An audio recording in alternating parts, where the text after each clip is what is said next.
വളരെ ഗുരുതരമായ പ്രസ്താവനയാണ് പ്രധാനമന്ത്രി നരേന്ദ്രമോദി നടത്തിയിരിക്കുന്നതെന്ന കാര്യത്തിൽ യാതൊരു സംശയവുമില്ല.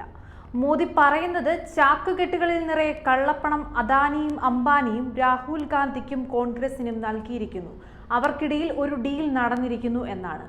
അത് പറയുന്നത് ആരാണ്? രാജ്യത്തിന്റെ പ്രധാനമന്ത്രിയാണ്. പ്രധാനമന്ത്രി പറയുന്നു വലിയ ഒരു കള്ളപ്പണ ഇടപാട് നടന്നിരിക്കുന്നുവെന്ന്. അത് അദ്ദേഹം തെരഞ്ഞെടുപ്പ് പ്രചാരണത്തിൽ മാത്രം പറയേണ്ട വിഷയം മാത്രമല്ലല്ലോ. രാജ്യത്തിന്റെ പ്രധാനമന്ത്രിക്ക് രാജ്യത്തിന്റെ സമ്പദ് വ്യവസ്ഥയെക്കുറിച്ച് വളരെ കൃത്യമായ അറിവുണ്ടായിരിക്കണം. അവിടെ നടക്കുന്ന തെറ്റായ ഡീൽ എന്തെങ്കിലും ഉണ്ട് എങ്കിൽ അത് നിയമത്തിന്റെ മുമ്പിൽ കൊണ്ടുവരാൻ ബാധ്യതപ്പെട്ട ഒരാളാണ് അദ്ദേഹം. ആ സ്ഥിതിക്ക് ഇതൊരു തെരഞ്ഞെടുപ്പ് പ്രചാരണ വിഷയമാക്കി ചുരുക്കിയെങ്കിൽ അതിൽ അത്ഭുതപ്പെടുകയാണ് വേണ്ടത്. വളരെ ഗുരുതരമായ കാര്യമാണിത്. രണ്ടാമത്തെ കാര്യം, ഈ അദാനിയും അംബാനിയും ആരാണ്? നമുക്കറിയാവുന്നതുപോലെ അവർ മോദിയുടെ ഇടം കൈയും വലം കൈയുമാണ്. അപ്പോൾ 2002 നരേന്ദ്രമോദി ഗുജറാത്തിൽ വരുന്നത് മുതലാണ് അദാനി എന്നൊരു വ്യവസായി വളർന്നു വരുന്നത്.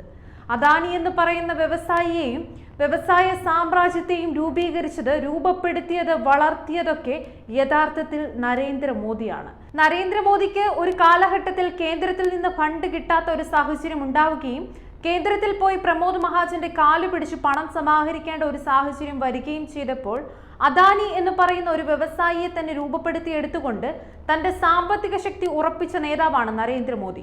മോദി ഗുജറാത്തിൽ മുഖ്യമന്ത്രി ആയിരിക്കുമ്പോൾ അദാനിക്ക് വേണ്ടി ചെയ്തു കൊടുത്തിട്ടുള്ള ഔദാര്യങ്ങൾ ചില്ലറയൊന്നുമല്ല എന്ന് മാത്രമല്ല, 2014 അദ്ദേഹം പ്രധാനമന്ത്രിയാകുന്നതോടുകൂടി അദാനിയുടെ വളർച്ച ശരവേഗത്തിലായിരുന്നു. കോവിഡ് അടക്കമുള്ള കാലഘട്ടങ്ങളിലൂടെ കടന്നുപോയിട്ടും അദാനിക്കും അംബാനിക്കും യാതൊരു വീഴ്ചയും സംഭവിച്ചിട്ടില്ലെന്ന് മാത്രമല്ല, അവർ അനുദിനം വളരുകയാണ് ചെയ്തത്. ഇന്ത്യയിൽ മാത്രമല്ല, ഓസ്ട്രേലിയയിൽ പോയി നേടിക്കൊടുക്കും കരാർ അദാനിക്ക് വേണ്ടി. മാത്രമല്ല, ശ്രീലങ്കയിലെ പ്രസിഡന്റിനെ വിളിച്ച് അദാനിക്ക് ഒരു പ്ലോട്ട് കൊടുക്കണമെന്ന് പറഞ്ഞത് അവിടുത്തെ ഒരു മന്ത്രി വെളിപ്പെടുത്തിയിട്ടുണ്ട്.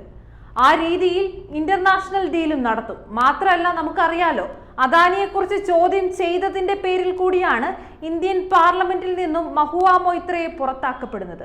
അദാനിയെക്കുറിച്ച് നിരന്തരം ചോദ്യം ചോദിച്ചതിന്റെ പേരിലാണ് ഇന്ത്യൻ പാർലമെന്റിൽ നിന്നും രാഹുൽ ഗാന്ധിയെ പുറത്താക്കാൻ നീക്കം നടത്തിയത്.